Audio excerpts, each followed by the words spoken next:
اگر راستے بند نظر آ رہے ہیں اور قدم تہجد کی طرف جا رہے ہیں تو جان لو تمہارے رب نے تمہیں تہجد کے لیے چن لیا ہے۔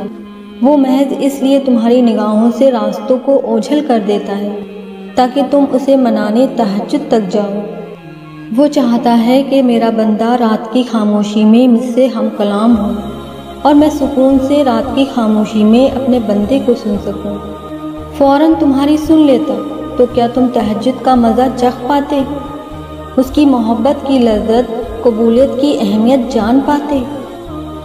تہجد کا سجدہ ہر کسی کو نصیب نہیں ہوتا۔ تہجد لاڈلی عبادت ہے اور اللہ کے لاڈلوں کو ہی نصیب ہوتی ہے۔ تہجد میں مانگی گئی دعائیں رد ہو جائیں، یہ تو سراسر ناممکن بات ہے۔ تم اسے منانے کے لیے اپنی نیند قربان کرو اور وہ نہ مانے، یہ تو ناممکن سی بات ہے۔ تہجد کی نماز اللہ نے بنائی ہی قبولیت کے لیے ہے۔ اگر تو کوئی دعا تمہیں تہجد تک لے گئی ہے تو جان لو تمہاری دعاؤں کی قبولیت ہو چکی ہے۔ جو دعا تم تہجد میں مانگ رہے ہو، حقیقت میں تو وہ دعا کب کی قبول ہو چکی ہے۔ وہ دیر فقط اس لیے کر رہا ہے تاکہ تمہارا اس سے دعاؤں کا رشتہ برقرار رہ سکے۔ تہجد کی نماز موعظوں کا ذریعہ ہے۔ جب تمہیں سارے راستے بند نظر آتے ہیں تب بھی وہ ایک راستہ کھولے رکھتا ہے، تہجد کا راستہ۔ تہجد تمہیں اللہ کے قریب کرنے کا ذریعہ ہے۔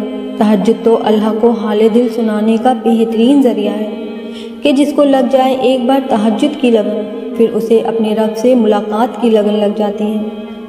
سجدے تو بعد میں آتے ہیں، تہجد کی صرف نیت کر لینا ہی اللہ کو راضی کر دیتا ہے۔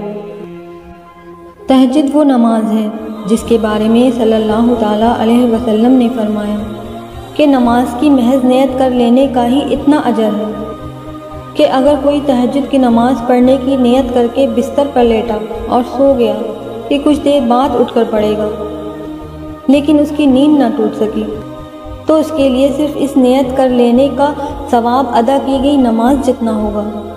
جس نماز کی بس نیت کر لینے کا اتنا بڑا اجر ہے تو پھر سوچو تمہارے سجدے کیا کچھ کر سکتے ہیں۔ ادھورے قصے تو اللہ نے تہجد کے لیے چھوڑے ہوتے ہیں تاکہ تم آؤ، اسے مناؤ اور اپنی مرادیں پالو۔ جب تم وقت تہجد اپنی نیند ترک کر کے اللہ سے یہ کہنے کے لیے سجدہ ریز ہو جاتے ہو کہ یا اللہ مجھے آپ سے محبت ہو گئی ہے، تو اللہ بھی پلٹ کر فرماتا ہے کہ مجھے تم سے بھی زیادہ تم سے محبت ہے۔ پھر اس کی محبت تمہیں ان ساری دعاؤں کی قبولیت کے طور پر ملتی ہے جس کے بارے میں تم سوچ رہے ہوتے ہو کہ یہ تو کبھی ہونے والا نہیں ہے۔ اللہ کی محبت تمہیں تہجد تک لے آتی ہے اور تہجد تمہیں موعظوں تک۔ تہجد کی دعاؤں کے لیے تو 7 آسمانوں کے پردے اٹھا دیے جاتے ہیں اور پھر اللہ ایسے معجزے کرتا ہے جو نہ کبھی زمین والوں نے دیکھے ہوتے ہیں نہ آسمان والوں نے۔ تہجد کے وہ سسکتے ہوئے سجدے ہی تمہاری دعاؤں کے لیے معجزوں کا ذریعہ بنیں گے جو صرف تمہارے اور اللہ کے درمیان ہے۔ تہجد بڑا گہرا راز ہے اللہ اور اس کے بندے کا، اور شاید اللہ نے اسے راز ہی رکھنا تھا، اس لیے تہجد کا وقت تب کے لیے منتخب کیا جب ساری کائنات سکون کی نیند سو جاتی ہے اور پھر اللہ ان سے ملاقات کے لیے پہلے آسمان پہ آ جاتا ہے۔ جو اس سے ملنے کی تڑپ میں نیند توڑ کر آتے ہیں یا جو اس تڑپ کے مارے سو ہی نہیں پاتے۔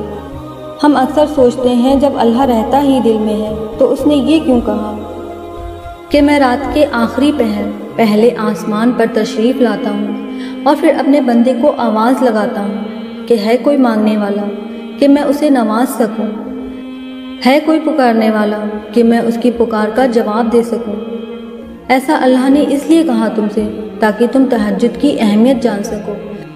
عموماً تم نماز کے ذریعے اللہ تک جاتے ہو، لیکن تہجد کی نماز وہ واحد نماز ہے جب اللہ خود تم سے ملنے کے لیے آتا ہے۔ تو پھر سوچو اللہ نے بے وجہ تھوڑی نہ تمہیں ملاقات کے لیے چنا ہوگا۔